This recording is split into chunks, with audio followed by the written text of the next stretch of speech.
Blanc. En tout cas, Voilà. bienvenue à tous et notamment donc aux agents de direction qui nous font plaisir de nous rejoindre. Tout d'abord, donc il s'agit d'un rendez-vous qu'on appelle les rendez-vous du Stade Eos. Donc en fait une vision élargie qui a pour objectif de traiter l'activité sociale, l'activité bien sûr du Stade Eos, mais l'activité sociale qui concerne les agents de direction de l'institution. Et donc, on a différents thèmes. Je vous donnerai le sommaire dans un instant, mais avant, une présentation de l'équipe dirigeante du Stade Eos. C'est à tout honneur le président Lionel Vergne. Voilà, merci Benoît. Bon, je serai bref. Donc, Lionel Vergne, 35 ans de Sécu bientôt à la fin de l'année, dont 33 ans d'assurance maladie, président du SNAD à nouveau. Je l'ai déjà été. Je succède à Jean-Pierre Cabot, qui est parti en retraite en fin 2020. Et donc, je suis en détachement à temps plein de la CEPAM de l'Hérault, détachement à temps plein depuis début 2021. Voilà, donc j'ai tout dit. Sabine, Benoît, peut-être. Ah oui, pardon. Oui. Sabine. Ah, pardon, j'avais pas entendu. Non, Ben, c'est moi qui. Sabine Karst, bon, il y en a qui me connaissent. Voilà, je suis DCF à l'URSSAF Alsace. 21 ans d'URSSAF avec un passage en CAF et un passage en agence régionale de santé également. Voilà, et du coup, membre du SNADEOS depuis les dernières élections à la CNPI. Et voilà, et sur plein de beaux projets. Je passe la main. bien, Léonard. Ouais, bonjour à toutes et tous. Donc Léonard Guillemot, je suis directeur de la logistique à la Caisse primaire d'assurance maladie de Paris. Je suis élu à la CPNI et j'ai voilà, des responsabilités à la Confédération. Donc je m'occupe de la protection sociale en tant que conseiller confédéral depuis très peu de temps puisque c'est effectif depuis le 1er octobre. Donc je négocie avec la Commission des affaires sociales du Sénat et celle de l'Assemblée nationale les projets de loi de financement de la sécurité sociale et les différents éléments de dossiers qui nous seront présentés avec le gouvernement sur la santé, le financement de la sécurité sociale et également la dépendance. Je suis membre du Haut Conseil du financement de la protection sociale dont Dominique Libaud est le président et j'interviens également à la Conférence nationale de la santé et je suis le représentant de la CFTC à la Commission nationale consultative des droits de l'homme. Donc ça fait beaucoup, c'est pour ça que la Confédération m'a détaché depuis le 1er octobre à 50%, donc je suis sur mon poste à mi-temps. Et donc mon parcours rapide, j'ai fait de la philosophie donc jusqu'à l'agrégation. Ensuite, j'ai fait des ressources humaines avant d'entrer à l'EN3S et je suis issu de la 51e promotion. Merci, Léonard. Oui, alors j'ai pas osé dire la mienne parce qu'elle est ancienne, c'est la 27e. Ça me rajeunit pas. Et puis, quant à moi, Benoît Volkoff, donc je suis sous-directeur à la CEPAM de Savoie, DRH, détaché à 80%. Et je suis secrétaire général donc, du SNADEOS, présent à pratiquement toutes les réunions à Lucans, réunions de négociation, INC. Et moi, en termes de promotion, je suis de la 32e. Voilà. À l'époque, on appelait ça encore le CNES. Et actuellement, tu suis un cycle dont tu peux Oui, parler. Oui. oui, auditeur à l'Institut des études de la protection sociale, ce qui me vaudra un voyage d'études à Berlin la semaine prochaine. Et je pense qu'on pourra en discuter également, échanger pour comparer les systèmes de protection sociale allemands et français. Bien, en tout cas, bienvenue à tous ceux qui nous ont rejoints et qui nous rejoindront. Cette vidéo, hein, je le rappelle, est une vidéo aussi qui sera disponible en replay. L'objectif étant donc de présenter l'activité sociale et les activités du Stadéos, parce que le Stadéos est un syndicat d'agents de direction hein, de la CFTC. Et un syndicat doit rendre, si je puis dire, des comptes, ou en tout cas un service, une information non seulement à ses adhérents, mais aussi à tous ceux qui sont intéressés, qui pourraient le devenir et qui sont intéressés par les sujets, un peu dans une approche un peu client, si je puis dire. Donc, cette vidéo est une vidéo qui se veut aussi interactive. On va aborder un certain nombre de sujets. Il y a plusieurs grands chapitres, je vais les évoquer dans un instant. Et après chaque chapitre, si vous avez des questions, vous n'hésitez pas, plutôt que de se faire un grand monologue. On aura encore à la fin une partie questions-réponses, mais après chaque grand chapitre, vous pourrez intervenir. Alors, on va aborder différents points. Le premier point sera d'évoquer la rencontre que nous avons eue avec le directeur général de la CNAM au sujet de la cause maladie, puisque nous avons réagi à la cause maladie. On a aussi mis d'autres réactions pour les autres causes. Mais bon, on regarde de la particularité de la branche maladie qui rend des postes, il nous a semblé utile d'avoir quelques éléments d'explication auprès du DG de la CNAM et puis lui faire remonter un certain nombre d'alertes. Nous évoquerons les négociations sociales sur la valeur du point, qui ont démarré fin août et en septembre, pour préciser déjà un peu si je puis dire, nos propositions et puis comment ça s'est passé. Après, nous aurons un point un peu plus important, mais les éléments sont déjà sur le site, concernant nos propositions sur la classification des agents de direction.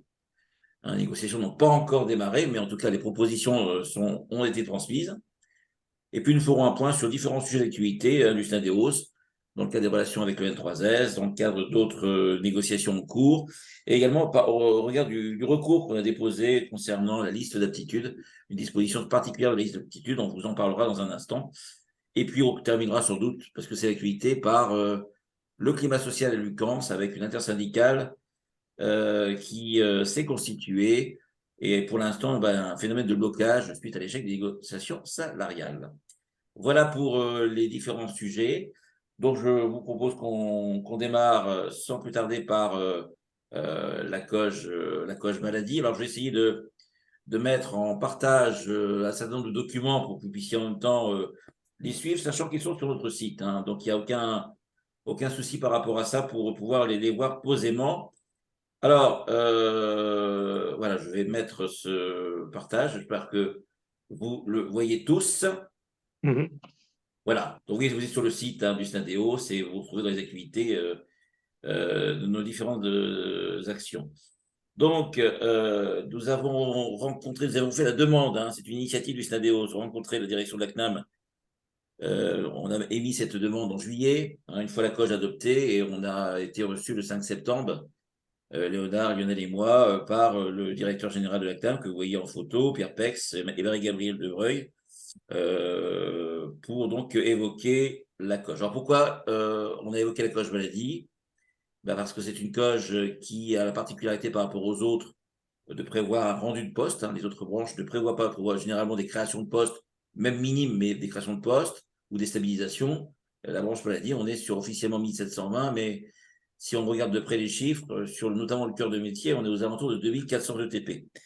Et sachant que cela faisait plus de 20 ans au rang des postes, hein, près de 20% des effectifs ont disparu, il nous a semblé quand même que c'était un peu excessif. Donc, on a voulu avoir des précisions par rapport à ça, par rapport à la trajectoire des effectifs qui était prévue sur les 5 années de la COG. Également, on était un peu alerté sur les budgets de fonctionnement qui font comme l'objet d'une diminution régulière, donc également pour avoir des précisions en la matière, sur le programme immobilier également de la CNAM, sur les gains de productivité, puisque ce sont les gains de productivité qui, on va dire, sous-tendent les baisses d'effectifs, donc on voulait avoir des précisions sur leurs modalités de calcul et leur faisabilité, et puis aussi sur la clause de revoyure, que nous souhaitons que cette clause de revoyure soit une vraie clause de revoyure, hein, et pas simplement un exercice purement formel. Donc voilà les points que nous avons abordés, nous avons exprimé notre position, nos alertes, alors tout en étant constructif, hein, on n'a rien contre les suppressions d'emplois si les gains de productivité sont au rendez-vous. On n'était pas là pour contester la COG, on était là effectivement pour répondre à un certain nombre de questions, notamment si des modifications majeures arrivaient avec la loi de financement par exemple, quel impact sur les COG, qu'est-ce que l'on pouvait faire en fin de COG. Bref, tout un ensemble de questions, et je laisse la parole à Léonard qui va vous préciser l'essentiel des réponses de la CNAM. Merci Benoît. Oui, donc on peut vous dire qu'on a été très bien reçus par le DG de la CNAM, Monsieur Fatome, et Pierre Pex et Marie-Gabrielle Dubreuil. Bon, néanmoins, quand même, sur la trajectoire des effectifs, le directeur général nous a dit que la négociation a été très dure et que ils ont essayé de faire au maximum pour et sauver l'essentiel. Et notamment, l'argument majeur, c'est de dire les rendus de poste, ils ne sont pas le résultat d'un outil majeur qui viendrait automatiser toute une série de process métiers, mais c'est plein de petits outils qui vont les uns après les autres nous permettre d'atteindre cette cible. Donc bien sûr, il a parlé d'arpège, mais il a dit que ce n'était pas l'alpha et l'oméga. Alors arpège étant ce logiciel qui va nous permettre de gérer plus facilement et de calculer plus facilement les indemnités journalières. Il nous a également dit qu'une part non négligeable des effectifs rendus viendrait du changement de l'usage que font les assurés et les professionnels de santé de nos téléservices. On doit donc faire en sorte qu'ils les utilisent plus, qu'ils les utilisent mieux, et donc ça nous permettra d'être au rendez-vous. Il nous a quand même indiqué que la clause de revoyure qui est intégrée dans cette convention d'objectifs et de gestion en était vraiment une, et que si vraiment il y avait un décalage très important entre les gains de productivité attendus, l'arrivée du logiciel en fonction également de la date à laquelle on pourrait l'utiliser, et puis donc les gains en matière d'effectifs, il pourrait revoir ce chiffre. Alors, bon, on ne peut que le croire, d'autant qu'il était vraiment convaincant.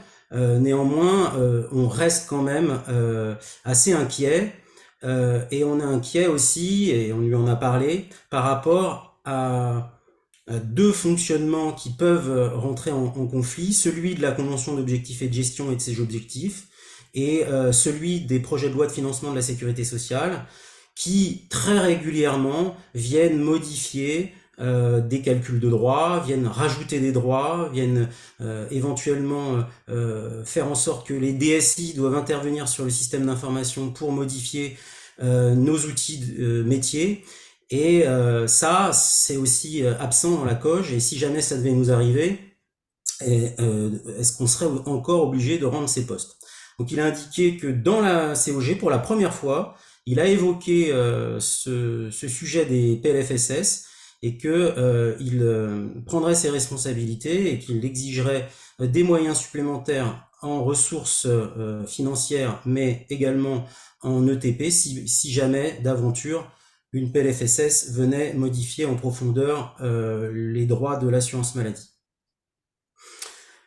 Donc il nous a indiqué que les renforts de poste sur la lutte contre la fraude, qui est quand même un aspect très très fort de cette COG, concernerait tous les organismes, parce qu'un temps on s'était dit ils vont peut-être donner quelques postes à quelques CEPAM, voire créer un centre national comme ça peut se faire souvent, notamment en branche famille. Eh bien, c'est pas l'organisation que souhaite mettre en place l'assurance maladie dans cette COG pour sa lutte contre la fraude. Ils vont vraiment doter les organismes de moyens pour lutter contre la fraude au niveau local. Bon, les budgets de fonctionnement, il n'a pas souhaité qu'on l'écrive, mais il nous a dit que globalement, ils avaient des marges de manœuvre potentielles. Et donc, si vraiment on avait soit une augmentation trop importante des fluides, du coût de l'énergie, la CNAM serait au rendez-vous pour les caisses en difficulté et il nous aiderait.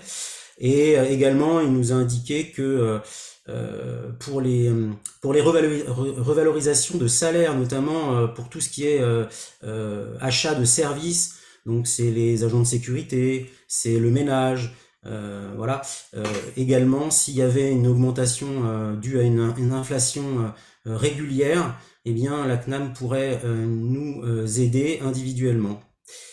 Bon, sur l'immobilier, bon, le plan national immobilier est pas encore complètement calé. Il est très ambitieux, puisque vous avez vu qu'il faut réhabiliter nos plateaux pour faire de la place pour du flex office, et puis pour intégrer dans nos espaces de travail la modalité du télétravail qui change quand même les besoins en espace.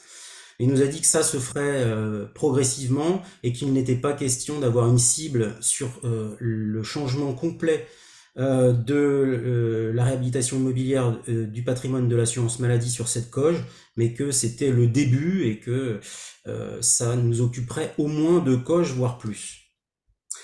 Voilà, donc moi personnellement j'ai trouvé les échanges francs. Les réponses ne nous ont pas forcément rassurés partout, notamment sur les rendus de poste. Néanmoins, il était dans une démarche d'écoute et d'accompagnement des caisses qui pourraient éventuellement, en fonction de la structure de leur pyramide des âges, être en difficulté, notamment à la fin de la coge, là où il faut rendre le plus de postes. Oui, alors, petite précision d'ailleurs, Léonard, là-dessus, pour les organismes qui, dans les dernières années de coge, parce que ce sont sur les dernières années de coge que l'on est censé rendre plus effectif, et qui auraient moins de départs en retraite, on ne peut pas reporter sur la coge suivante. Donc, les organismes doivent bien calculer, doivent bien prévoir sur la période de la coge pour effectuer le rendu, indépendamment des variations de départ en retraite. Et puis, petite précision aussi, parce qu'on lui a posé comme la question, c'est un peu quelque chose qui revient régulièrement, sur les projets de mutualisation, parce qu'il peut y avoir des projets de mutualisation au niveau de certains services, notamment de l'accueil, des accueils communs entre CAF et CEPAM, mais ça s'arrête là. Et donc, très clairement, il nous a affirmé qu'il n'y a pas de projet de mutualisation au niveau notamment des services supports, les CEPAM ou les CAF. Hein, la règle reste la départementalisation. Donc, là-dessus, il n'y a rien dans la coge qui irait dans ce sens.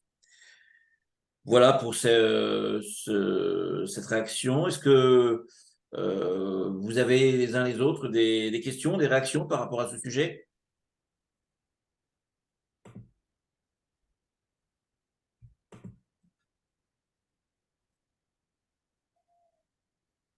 S'il n'y a pas de questions, ben écoutez, on peut aussi évoquer les réactions par rapport aux autres branches plus rapidement, hein, qui ne donnent pas lieu à beaucoup de rendus de postes. Le Stadéos reste attentif de toute façon à ce que la situation des branches reste bien viable. On a une petite inquiétude sur la branche retraite avec la mise en place de la réforme des retraites, puisque là, effectivement, les temps de formation ont l'air encore d'être assez réduits. Donc, il y a une vigilance très clairement là-dessus. Quant à la branche famille, elle a été conclue en tout cas avec des créations notables d'emplois, mais bon, qui font suite aussi à des années qui ont été un petit peu plus compliquées. Donc, le problème des branches famille, c'est aussi la diversité des missions, où la dimension parfois familiale est un peu éloignée. Donc, nous sommes aussi, même si nous sommes pour la grande majorité issus de la branche maladie, nous sommes bien sûr attentifs aux situations des autres branches de la sécurité sociale que nous ne manquerons pas de suivre. Pour le recouvrement, peut-être quelques mots, Benoît? Oui, quelques mots sur le recouvrement, Sabine? Oui, alors du coup, pour le recouvrement, on est une branche qui bénéficie de postes supplémentaires. Donc, à ce titre, on est plutôt satisfait, mais cette augmentation de postes, elle s'accompagne de nouvelles missions, hein, et notamment pour ce qui concerne la fiabilisation des données individuelles, avec, on a tous vu apparaître sur nos fiches de paye au 1er juillet le montant net social. Et avec, du coup, ce montant net social, il est issu des déclarations que les employeurs font au travers de ce qu'on appelle la DSN, la déclaration sociale nominative. Donc, on a un certain nombre de ressources puisqu'on a une nouvelle mission de fiabilisation avec la CNAV de ces données, puisque derrière, en fait, elle génère des droits notamment directement à partir du mois de janvier au RSA et à la prime d'activité des CAF. Voilà, d'autres missions aussi et renforcement de missions par rapport à la lutte contre la fraude. Donc, si bien sûr le fait qu'on n'ait pas de poste à rendre est insatisfaisant, on reste vigilant parce que en réalité, hein, c'est le jeu de plus et de moins. Et il se trouve qu'on arrive à quelque chose de plus, mais il y a évidemment dans le jeu des moins, comme pour les autres branches, un certain nombre de postes qui ont été prévus en déduction et qui en fait s'appuient sur des arguments de gains de productivité liés au nouveau système d'information. Donc c'est quelque chose qu'on retrouve, mais c'est toujours un petit peu des logiques qu'on retrouve, c'est-à-dire que les diminutions de postes sont estimées et prévues d'être tirées avant que les gains soient là. Voilà, c'est en ça que aussi on restera vigilant. Voilà. Merci, Sabine. Je me permettrai une petite intervention concernant la branche vieillesse, puisque nous avons eu récemment une INC avec M. Villard, qui a bien montré une fois de plus qu'il maîtrisait parfaitement son sujet, qu'il était bien investi. C'est qu'il apparaît un hiatus de perception des réalités. La base fait remonter une usure, une inquiétude, un sentiment de travail empêché. Et depuis les caisses nationales qui ont tous les outils de suivi, les choses s'améliorent et on est sur une bonne trajectoire. Donc, on sent des courbes qui s'éloignent, de perceptions qui s'éloignent, et ça revient à notre problème un peu de crise actuelle de négo, c'est des choses qui deviennent divergentes, quasiment irréconciliables. La base fait remonter des inquiétudes en toute sincérité, bon, éventuellement exagérées par certains, comme un peu de façon classique. Et les caisses nationales répondent avec des faits, des arguments qui sont recevables, mais qui ne suffisent pas. Qui ne suffisent pas à créer un consensus et à solidifier un peu notre service public. Voilà, c'est pas une note enthousiaste, mais je pense qu'il fallait la dire. Voilà, Benoît, je te redonne la parole et le fil. Dans les sujets enthousiastes, on va parler de la négociation salariale. Euh, donc, après maintes demandes des organisations syndicales, Lucans a organisé le 31 août et puis le 12 septembre une réunion de négociation sur la valeur du point.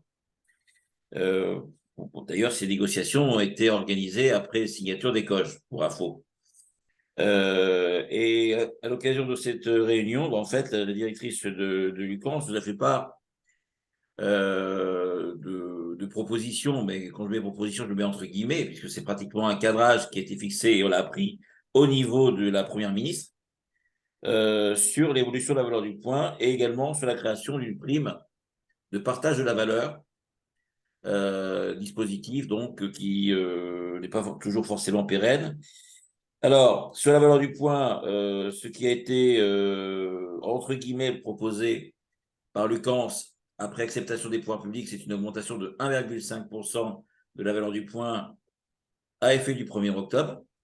Alors, je rappelle que l'année dernière, la valeur du point avait augmenté de 3,5% au 1er octobre, pardon, je m'excuse, au 1er juillet, 1,5 au 1er juillet. L'année dernière, on était à 3,5 au 1er octobre. Il est clair que les fonctionnaires avaient eu des accords de revalorisation qui avaient été fixés au mois de juin dernier. Donc, en fait, on est sur les mêmes montants. Ils étaient sur un 5 également au niveau de leur indice. Un 5, quand on sait que l'inflation est autour de 4,5, 5%, voire peut-être plus, on voit bien que le compte n'y est pas. Alors nous, au niveau du Syndeos, sans rentrer dans des discussions de marchands de tapis, on était, parce que ça peut notre optique, la valeur du point, c'est un élément de la politique de rémunération, donc ça ne fait pas forcément tout, mais on aimerait bien que la valeur du point évolue autour de 50 à 2 tiers de l'évolution des prix de l'année N-1 constatée. Donc on était, nous, autour de 3%, quoi. On aurait une proposition à 3%, elle ne nous aurait pas forcément fait hurler, et on aurait pu la compléter par d'autres mesures conventionnelles. Mais là, on est loin du compte. Vous voyez, un 5, on est même à la moitié de notre proposition. D'autres syndicats avaient même proposé 8%. Je ne parle même pas des 10 euros de la CGT. Donc, il est clair qu'on a demandé lors de la deuxième réunion du 12 septembre si ça pouvait être revu. La réponse était assez laconique et c'était non. Les pouvoirs publics n'en débordent pas. Et la seule proposition de signature, c'était donc cet accord à 1,5. Et puis, de vous dire que cet accord qui était ouvert à la signature jusqu'au 26 septembre, n'a pas été signé. Bien sûr, le SNADEO et la CFTC ne l'ont bien sûr pas signé. Le deuxième élément, c'est la prime de partage de la valeur, ex-prime Macron. Alors là, il y a deux problèmes. Le premier problème, c'est qu'elle ne concerne pas tout le monde. Alors c'est vrai qu'il y a un cadre légal qui fixe une exonération fiscale et sociale en deçà d'un certain niveau de revenus. Alors même si le plafond a été légèrement augmenté, il venait pratiquement à exclure de cette prime un tiers des salariés de l'institution, donc bien sûr les cadres et tous les ADD. Donc nous, syndicats ADD, on peut difficilement cautionner une disposition où on exclut, puisque tout le monde participe à la valeur, hein, à la valeur ajoutée, à la performance des caisses. Et donc, en plus, il y avait des montants qui pouvaient être modulaires selon les niveaux. Et là, on est toujours sur en fait quelque chose qu'on condamne, c'est cette politique salariale qui se fait en fonction des niveaux salariaux, des bas salaires, et qui crée des déséquilibres. Alors, et bien sûr, il faut tenir compte et revaloriser les coefficients, notamment éviter qu'on soit en dessous du SMIC, mais on oublie beaucoup les managers, les cadres, les ADD, et il y a un resserrement on va dire, des grilles salariales, bon, qui quand même pose le souci. Donc forcément, là aussi, on a refusé de signer. Donc suite à ça, eh ben, tout le monde s'est un peu fâché, si je puis dire. Les organisations syndicales donc ont décidé de ne plus siéger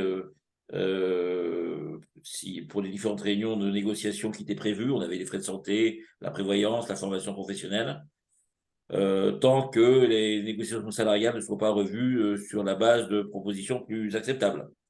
En plus d'autres revendications, comme notamment la participation accrue de l'employeur à la complémentaire santé, notamment, ou l'abondement transport. Donc, et là, je vais laisser la parole à Lionel, parce que finalement, ça nous amène à l'intersyndicale. Hein. Il n'y a pas de... Donc, pour l'instant, de perspective, c'est bloqué. Il y a eu un accord qui a été proposé à signature, il n'a pas été signé. Il n'y a pas pour l'instant de plan B proposé par Lucans. Et donc, une intersyndicale s'est constituée. Pour information, demain, il y a une réunion entre Lucans, le président du COMEX et l'intersyndicale, et donc nous y serons. Léonard et moi, nous représenterons le SNADEOS en visio à cette réunion. On verra ce qu'on pourra peut-être nous proposer. On aura peut-être des surprises. On verra. Et je te passe la parole, Lionel, parce qu'effectivement, ça nous envoie sur l'intersyndicale. Oui, merci Benoît. Bien, c'est vrai qu'avec ma modeste expérience Sécu, bon, toujours syndiqué depuis que j'y suis, au même syndicat, j'ai jamais vu une intersyndicale aussi dure. C'est pas un sens critique, mais aussi ferme, puisque on a vu qu'elle avait exclu l'UNSA et la CGC des agents de direction pour une modeste participation à un groupe technique sur la classif ADD, groupe technique qui n'a pas donné lieu à de nouvelles dates. Moi, j'avais dit modestement que je trouvais qu'on pouvait passer l'éponge pour une première incartade qui était pour partie involontaire. Mais bon, UNSA et CGC ADD ont été exclus. Il a fallu apparemment que le SN Focus donne des garanties pour que l'incident ne se reproduise plus. Donc, ça indique bien que c'est une intersyndicale dure euh, qui a annoncé des positions, comme Benoît l'a évoqué, de revalo du point très loin des 1,5%. Et sincèrement, je ne vois pas comment on va s'en sortir honorablement de part et d'autre. Alors, la solution d'une décision unilatérale de l'employeur pour les 1,5, bien, l'an dernier, on nous a dit que ce n'était pas possible. Pourquoi cette année, ce serait possible d'un coup? Si ce n'est pas une décision nationale, ce serait des décisions unilatérales locales. Ça va franchement laborieux et peut-être qu'on va avoir des contestations juridiques locales à la clé. Donc, on est un peu dans l'impasse. On va bien voir demain soir, mais j'ai de gros doutes. Puisque pour la petite histoire, lors des négos, là, dès le 31 ou début septembre, Lucas nous a expliqué que 1,5 pour les fonctionnaires, pour le ministère, ça valait 1,28 pour les agents de la Sécu. Parce que dans les rémunérations Sécu, il n'y avait pas autant de parts de primes qui, soi-disant, n'augmenteraient pas pareillement pour les fonctionnaires. Alors, quelque part, on devrait remercier Mme Borne de nous avoir octroyé les 1,5. Vous imaginez notre outrecuidance à réclamer davantage. Donc, on ne voit pas trop de sorties de crise pour le moment. Et pourtant, il faudra bien y arriver parce que si on n'a rien, c'est perdant-perdant, c'est-à-dire une démotivation amplifiée, un très mauvais départ pour les négociations, les refontes des classifs, puisque en parallèle, Lucas n'annonce aucun chiffrage, alors qu'il y en avait eu antérieurement. Donc, en clair, par exemple, si ce n'est pas plus 80 millions d'euros par an pour la classification employé cadre, ça voudrait dire que ça pourrait être moins. Comment commencer une négociation si on vous laisse planer la menace d'un financement moindre que précédemment? Donc, franchement, j'aimerais bien avoir des éléments pour positiver. À ce jour, je ne les vois pas. Nous, le minimum qu'il nous semble, c'est des avancées de l'employeur sur l'abonnement de transport. Pourquoi ne pas nous aligner rapidement, avant même la loi de financement, la loi oui, du financement de 2024 sur les 75% de prise en charge? Pourquoi l'employeur n'avance pas aussi sur le front du financement de la complémentaire santé, voire pourquoi pas une baisse en parallèle de la cotisation prévoyance qui est excédentaire, et surtout un avancement des 1,5, si c'est vraiment une barrière infranchissable, des 1,5 au 1er janvier 2023 pour ne plus avoir d'effet report. Ça nous semble un minimum, sachant que de toute façon, si on arrivait à signer ça, imaginons une SAS, CGC et nous, signer ça pour les agents de direction, nous savons très bien, c'est déjà précisé, que ça ne vaudra pas pour l'ensemble du personnel. C'est la grosse classif qui s'impose aux autres, a priori, mais ce n'est pas une petite classification qui concerne 2000 salariés qui va valoir pour tout le reste des bataillons. Et ben, imaginons que ce soit voté aussi pour les 2000 praticiens conseils. Vous voyez bien que 4000 salariés par rapport à 140 000 de tous les autres, c'est pas jouable. Donc, moi, je ne vois vraiment pas à ce jour de sortie de crise. Voilà, c'est pas. Peut-être qu'on en saura demain soir un peu plus, mais je pense que vu la faiblesse des échos que ça a dans la presse spécialisée, dans les communications de Lucas, je pense que la pression n'est pas encore assez montée pour qu'on ait des avancées significatives de part et d'autre. Alors, petit bémol, vous remarquerez que dans toutes les infos de l'intersyndicale, on n'annonce pas de chiffres. On ne va pas se lier à un pourcentage de la valeur du point qui serait dès à présent annoncé et qui ne nous permettrait plus de position de repli pour justement voir l'avenir. Voilà, merci Benoît, je te repasse la parole. Bah, écoutez, est-ce que par rapport à ce sujet, Léonard, tu veux préciser quelque chose? Oui, juste pour préciser que donc mardi après-midi, j'étais à l'Assemblée nationale avec la présidente de la commission des affaires sociales et le rapporteur de la commission. Et donc ils auditionnaient l'ensemble des organisations syndicales représentant les salariés sur le contenu du projet de loi de financement de la sécurité sociale 2024. Et à la fin, nous avons parlé de l'intersyndicale des agents de la sécurité sociale, la situation des salariés, leurs difficultés, la différence de traitement qui a été faite sur les 20 dernières années entre les fonctionnaires et les salariés de la sécurité sociale. Donc je ne sais pas si ça ira beaucoup plus loin, mais en tout cas, le Parlement est au courant. D'accord. Merci. Merci, merci Léonard, pardon. Je précise enfin que cet alignement sur les fonctionnaires est complètement illégitime. Je l'ai dit à Thomas Fatom, parce que déjà, on avait eu la séance du 31 août, et il a pris un peu de haut l'idée que les 1,5 ne passeraient pas, en considérant que c'était ça ou rien, quoi. Bien.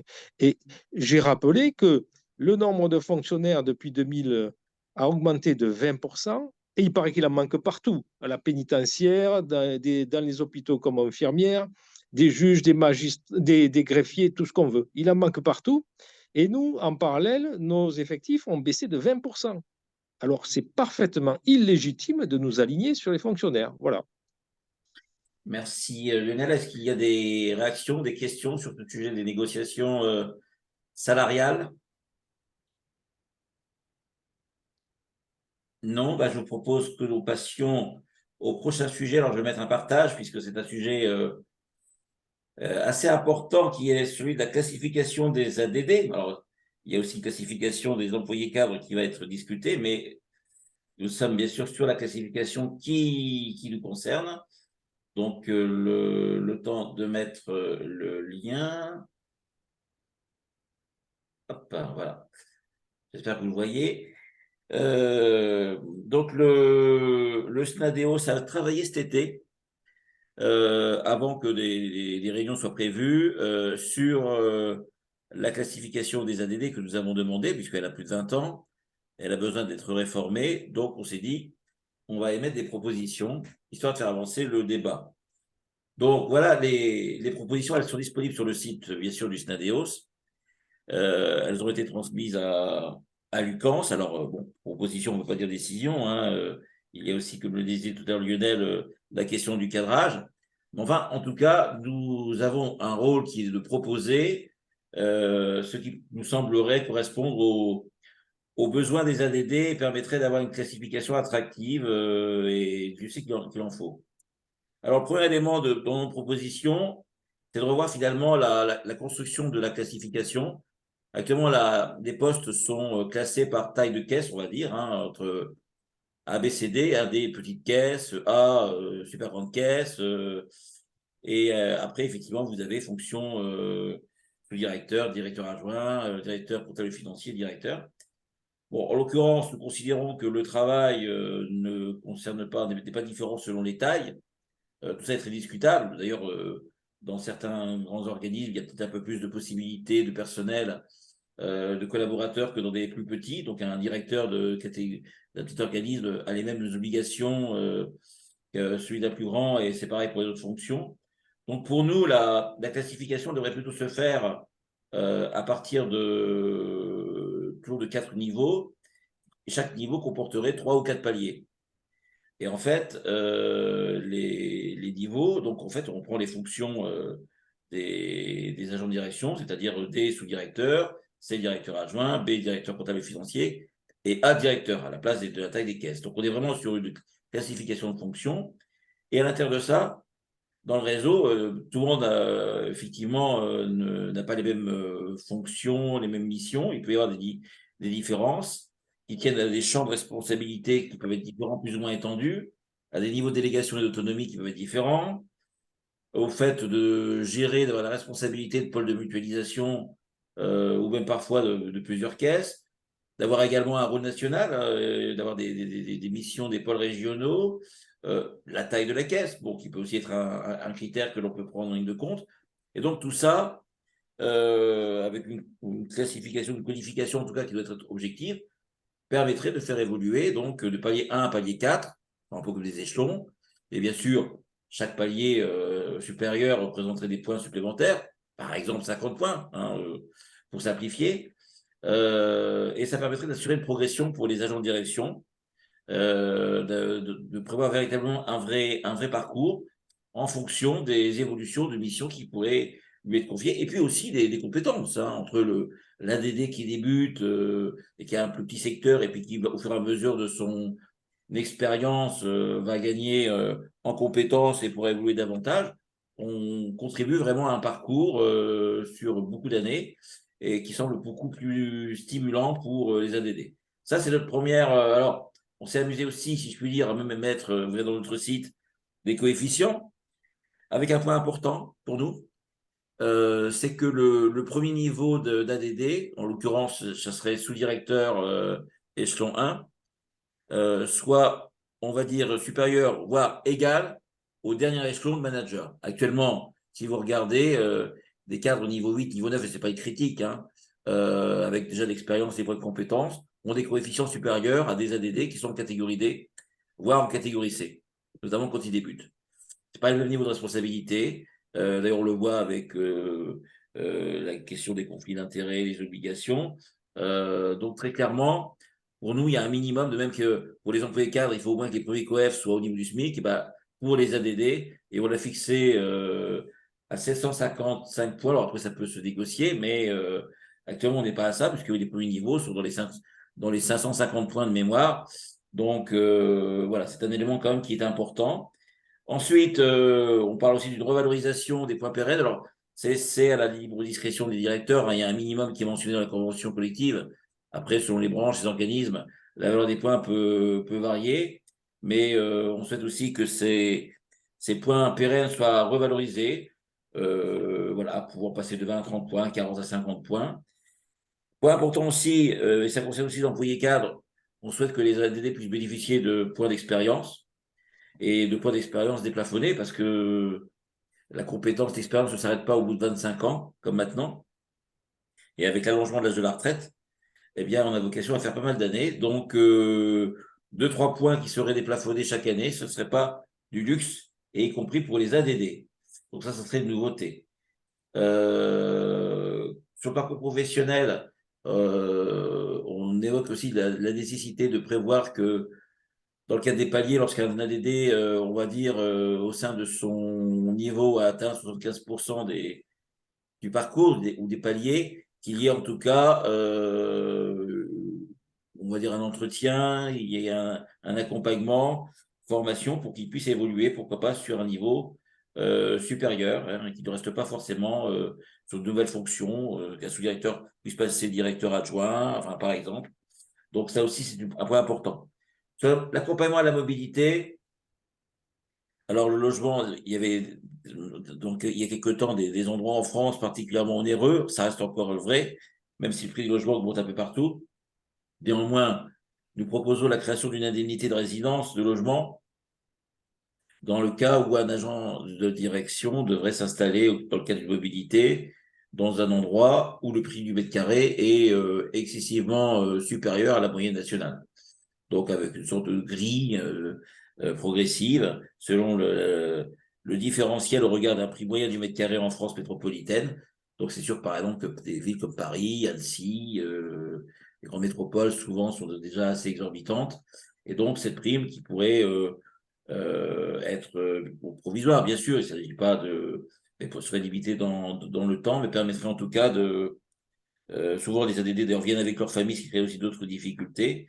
Cela leur permettrait en tout cas de faciliter les mobilités. Sur l'intéressement, nous souhaitons simplement, ce qu'on a demandé lors de la dernière négociation, que la masse salariale consacrée à l'intéressement puisse augmenter, est de 2,5 actuellement. Si elle pouvait être à 3, voire plus, ça serait mieux, de sorte qu'une prime d'intéressement soit à peu près autour de 1500 et pas 800 ou 900 euros comme habituellement. Elle aurait un peu plus de poids pour l'ensemble des fonctions. Sur les parts variables, on est sur le maintien du système qui existe. Alors oui, là, je vous montre un peu nos propositions, hein, bien sûr, en fonction des cadrages, c'est pas garanti, mais si vous remontez la logique, des paliers avec donc des coefficients qui évolueraient. En gros, on a retenu 50 points de différence pour les ADD. Voilà les propositions que nous avons faites. Bon, pour l'instant, on n'a pas trop l'occasion de les exprimer publiquement parce que, comme le disait Lionel, avec l'intersyndicale, les réunions ont été suspendues. Donc, il y avait une réunion d'abord pour la classif employé cadre. Les syndicats n'ont pas voulu y aller. Elle faisait suite le 14 septembre à la réunion sur la valeur du point. Et bon, il était également décidé au niveau de la solidarité intersyndicale de ne pas assister à la réunion technique classification. Elle est reportée hein, très clairement. Donc, lorsque les choses se calmeront, j'espère, assez rapidement, on pourra revenir sur le sujet. Pour le Stadéo, c'est la mère des batailles, hein, la classification, parce que, bien sûr, il y a des demandes que l'on a sur la participation au transport, sur la complémentaire santé, c'est important, mais ce qui est vraiment pérenne sur le long terme et sur la carrière et sur le parcours, c'est vraiment la classif. C'est non seulement un élément de rémunération, hein, il ne faut pas se le cacher, mais c'est un élément de reconnaissance de la performance, des mérites, de la compétence. Et donc, c'est un super outil RH pour nos institutions, hein, pour nos organismes. Et donc, on le conçoit comme ça, pas simplement comme un élément purement de politique salariale. ça doit être effectivement quelque chose qui motive les ADD, qui les amène à faciliter la mobilité, à changer d'emploi et à être mieux reconnus, en tout cas dans la diversité de leurs fonctions. Voilà. Donc, ça nécessitera sans doute aussi, en termes de RH, dans nos organismes, une certaine forme de maturité, puisqu'effectivement, il y a des cas différents. Il faudra avoir des critères objectifs, être transparent, mais pour nous, elle permettrait en tout cas de favoriser un partage de la valeur ajoutée. Ça, c'est notre maître mot. Notre institution fait des économies. Alors, c'est bien qu'elle remonte à Paris dans les ministères au niveau de l'État. Mais si on pouvait en garder une partie pour les caisses nationales, pour le réseau, et puis une partie pour les salariés, ça serait pas mal. C'est ce qu'on appelle le partage de la valeur ajoutée. Alors, je ne sais pas si vous avez des réactions par rapport à ce sujet de la classification, des propositions de classification. Alors, un petit complément, Benoît, c'est que là aussi, même si ça n'a plus d'aspect juridique, les moins nombreux dépendront des plus nombreux.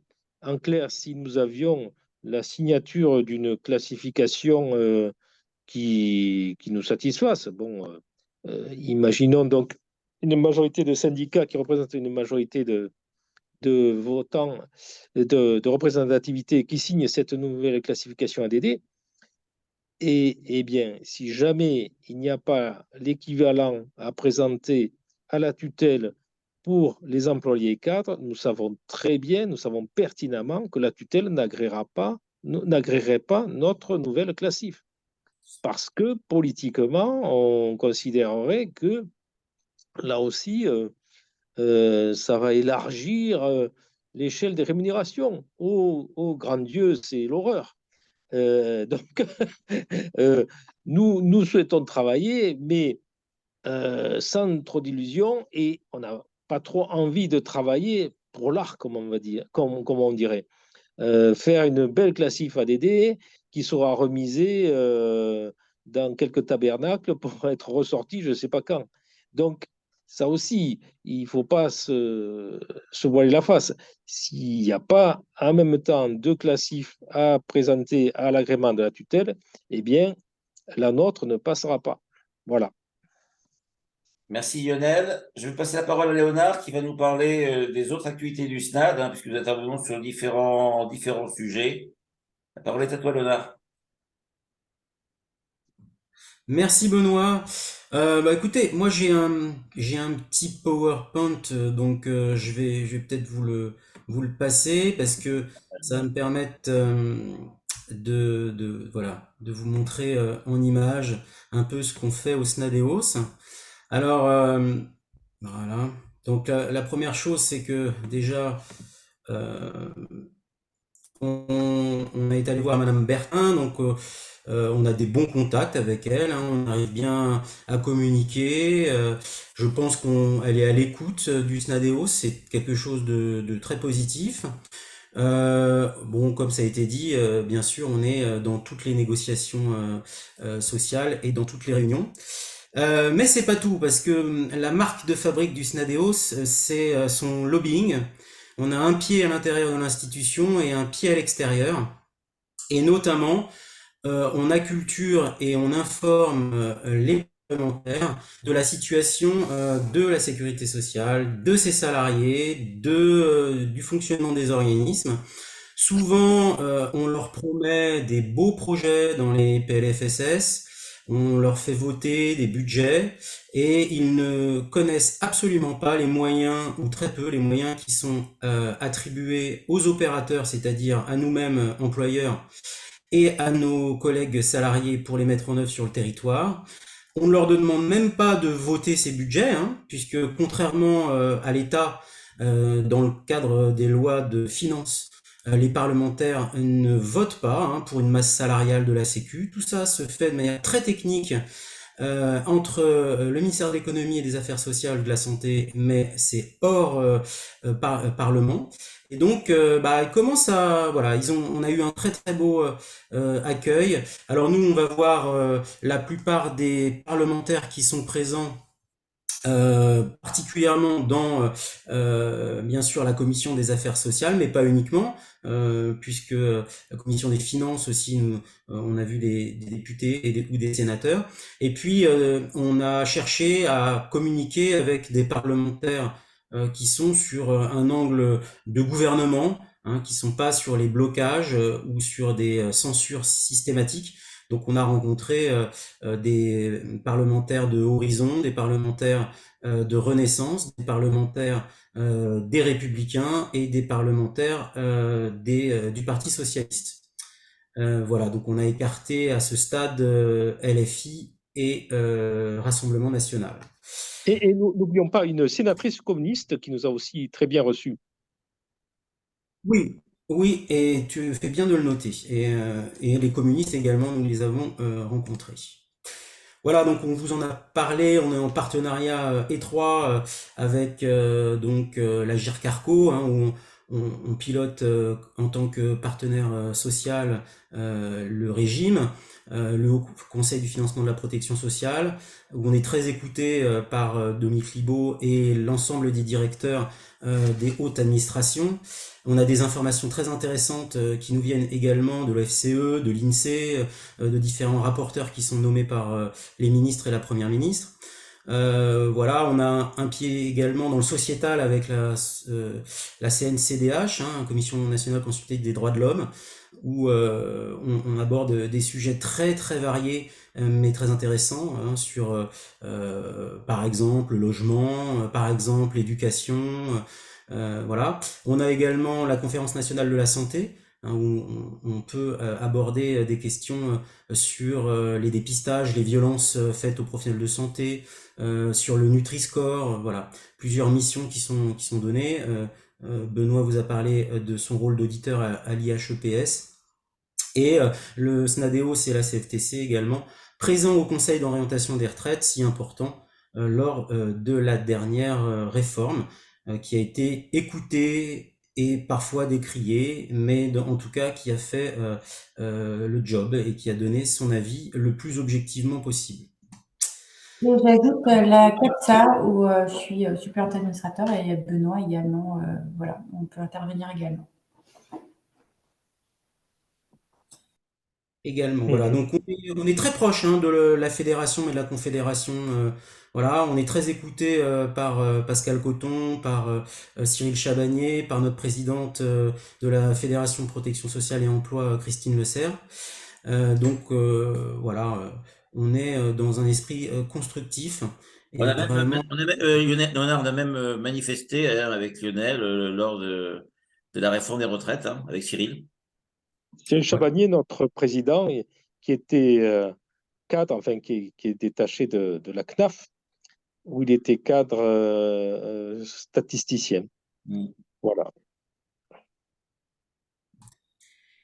Alors, bon, ça, je passe parce qu'en fait, ce que je voudrais... Bon, aussi, peut-être que vous ne connaissez pas vraiment, donc nos valeurs, hein, l'humanisme, profondément républicain, pour le pluralisme, laïque, je crois il faut bien le dire, hein, on est issu, bien entendu, d'un mouvement qui est chrétien, mais qui prône la laïcité, et la marque de fabrique, c'est qu'on n'est pas un syndicat marxiste. Voilà, donc...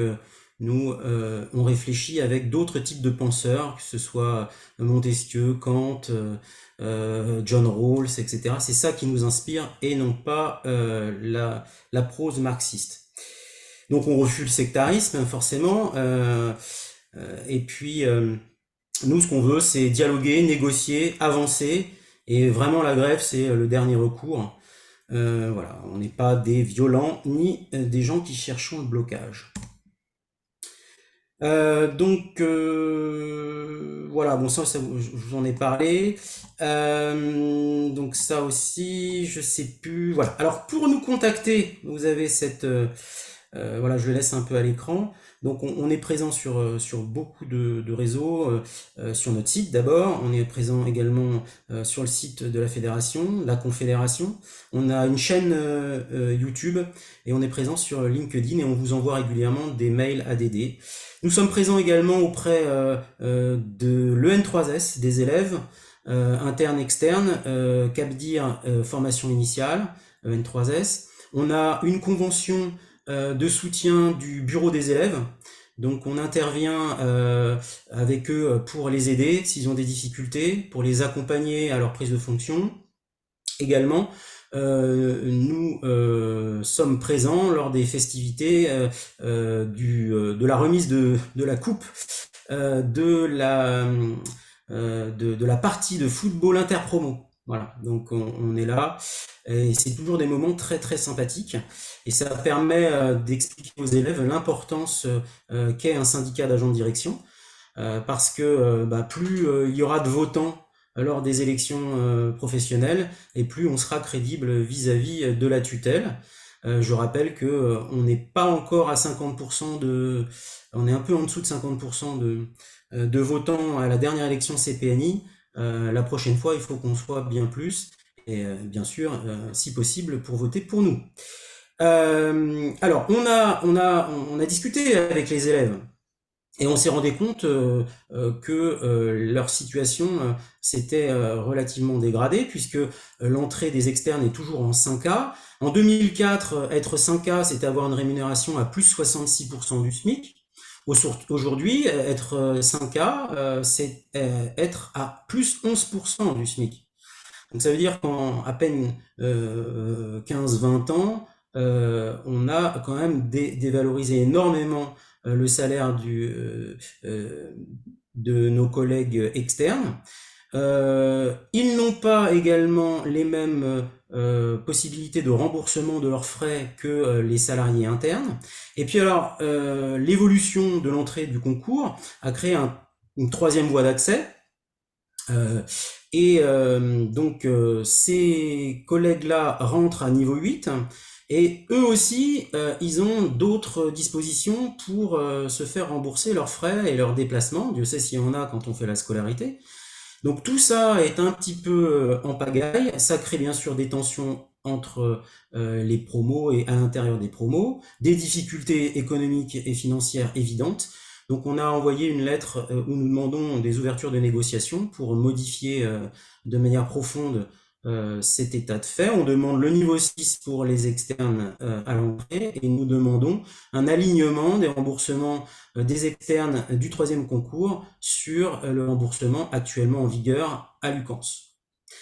Voilà, et nous accompagnons aussi les sorties d'école quand ils prennent leurs fonctions, s'ils le souhaitent, sur des conseils, pas forcément sur leurs droits individuels, mais sur des conseils de management qui pourraient ressembler un petit peu à ce que fait la EN3S sur le mentorat actuellement, mais nous le faisons déjà depuis un certain temps.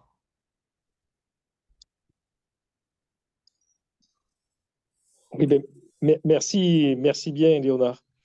Léonard, un mot sur le recours? Oui, Ah oui, exactement. oui. Le recours. Alors, vous savez que il y a eu une modification par décret de la liste d'aptitudes.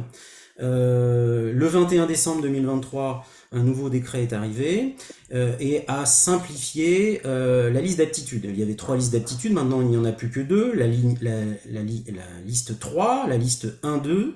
Donc on est automatiquement inscrit en L3 dès lors qu'on a le titre d'ancien élève, que ce soit EN3S initial ou CAPDIR. Et puis on a modifié un petit peu parce que c'était parfois un peu long les périodes pour pouvoir prétendre à être inscrit sur la liste 1-2.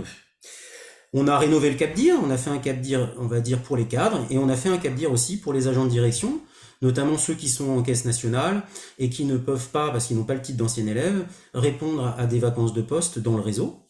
Et donc, pour ceux qui souhaiteraient continuer leur carrière dans le réseau au sein d'une caisse locale, eh bien, ils peuvent s'inscrire au CAPDIR, suivre la scolarité, un jury de sortie et obtenir le titre d'ancien élève et être inscrit sur la liste L3. Tout ça était plutôt intéressant, allait dans le bon sens. Et tout à la fin de cette modification, nous avons un article 9 bis qui indique de manière assez lapidaire que, de manière discrétionnaire, une caisse nationale pourrait inscrire directement sur liste d'aptitude un salarié de la caisse nationale, qui n'aurait pas le titre d'ancien élève, bien entendu. Potentiellement, ce salarié au choix, à la discrétion des membres du COMEX, c'est-à-dire un directeur de caisse nationale, pourrait être inscrit également directement en L1-2. Nous ne comprenons pas pourquoi cette décision a été prise. Pour nous, c'est de l'hubris totale. Là, je ne sais pas qui a eu cette idée, mais voilà, j'ai pas de nom à donner. Il me semble pas que ce soit Monsieur Ray directement qui ait chuchoté ça à l'oreille du COMEX. Mais ce que j'ai dit plusieurs fois à la DSS, je ne comprends pas qu'un ingénieur ou qu'un ancien élève d'une grande école de commerce qui aurait plusieurs années probantes en caisse nationale ne soit pas capable de passer quelques mois de sa vie pour faire un CAPDIR aménagé puisqu'il est déjà agent de direction et avoir sa liste et être inscrit sur liste d'aptitude. Voilà, je ne comprends pas. Et pourquoi dans une caisse nationale, il y en aurait 4 par an qui pourraient être exemptés de ce parcours alors que d'autres directeurs de caisse nationale, eux, n'auraient pas le droit et devraient passer le CAPDIR spécialement réformé pour les agents de direction. C'est pas possible. Alors, bien sûr, c'est totalement injuste par rapport aux autres collègues qui, soit par la filière externe, soit par la filière interne, ont fait l'école, hein, avec tout ce que ça représente, les évaluations, les concours, l'éloignement de sa famille, le travail la nuit pour faire les dissertations, enfin bon, tout ce que ça engendre en termes d'investissement personnel, là c'est complètement injuste également. Donc le SNADEOS a décidé de faire un recours en annulation de ce décret du 21 décembre 2023 modifiant la liste d'aptitudes. Ça embête beaucoup la DSS, hein, puisque le juge n'a toujours pas rendu son verdict. Et à la dernière réunion où j'étais, la directrice qui s'occupe des agents de direction à la DSS nous indiquait que vraisemblablement, même si le juge n'annule pas, jamais un directeur de caisse nationale n'utiliserait cette disposition. Bon, alors ça m'a fait doucement sourire, mais enfin, ils ont vu quand même qu'ils avaient été pris la main dans le pot de confiture et que non, à la sécurité sociale, on ne fait pas n'importe quoi dans les parcours et les carrières, que nous sommes attachés à l'équité de traitement et à l'égalité, et que ce qui anime les valeurs de la sécurité sociale doivent également animer les valeurs des ressources humaines de nos plus hauts dirigeants des caisses nationales. Merci Léonard. En tout cas, cela montre, c'est vrai que ce recours, on était les seuls à avoir vu ces dispositions et puis surtout à agir. Les autres syndicats d'agents de direction n'ont pas forcément visé. Alors c'est David contre Goliath, hein, le petit Snadéos contre l'État, mais ce que dit à l'instant Léonard montre bien quand même qu'ils se sont rendus compte que c'est un peu scabreux. Et même si peut-être le texte n'est pas remis en cause, en tout cas, si déjà il peut y avoir une application plus que limitée de cette disposition, on aura déjà contribué à quelque chose. Donc là, on aura alerté. C'est un peu ça le Stadios, hein. On n'est pas des gens à manifester toutes les 5 minutes. On n'est pas des opposants systématiques. On est plutôt constructifs, positifs. On est des ADD, donc on est responsable, hein, et on comprend ce qu'est la responsabilité. Mais quand on sent que ça va trop loin et qu'il y a danger, je ne vais pas dire qu'on mord, mais on agit. Donc voilà, on a cette particularité, alors que parfois d'autres crient beaucoup, très fort, mais peut-être n'agissent pas forcément comme il faudrait. Voilà. On arrive au terme de cette visio après 1 heure. Est-ce que parmi les participants, il y a des réactions, des questions? Bonsoir, moi je vous remercie, c'était très clair, c'était très intéressant et vraiment je suis ravie d'avoir pu participer à votre présentation et je vous en remercie. Eh bien, écoutez, nous vous remercions en tout cas de votre participation. Faites-le savoir à vos collègues. Bien entendu. Et on organisera ce genre de réunion selon l'activité, hein, ça peut être tous les mois, ça peut être tous les 2 mois. Là, c'était la première, donc on a un peu essayé. On voit que l'outil fonctionne, déjà, c'est déjà un bon point. Et de toute façon, il va être disponible en replay, donc vous pouvez dire à vos collègues, hein, ils ne manqueront pas le film, ils peuvent le revoir. Et en tout cas, merci de votre participation. Merci à vous. Oui, merci, c'était très intéressant. Pas de questions complémentaires de ma part. Merci à vous. Merci. Vous avez été les pionniers, mais donc la fois prochaine, nous devrions être plus nombreux. Et en espérant, il faut quand même espérer qu'on approche un dénouement du bras de fer qui est actuellement en cours, bien malgré nous quelque part. Voilà, merci à tous. Merci Benoît. Merci Sabine. Merci Léonard pour vos interventions. Merci à vous et donc à une prochaine visio. Et suivez bien l'actualité du SADEOS sur le site TADEOS et sur la chaîne YouTube. Au revoir. Merci. Excellente soirée à tous. Au revoir. Merci, pareillement. Au Au revoir. revoir. Si.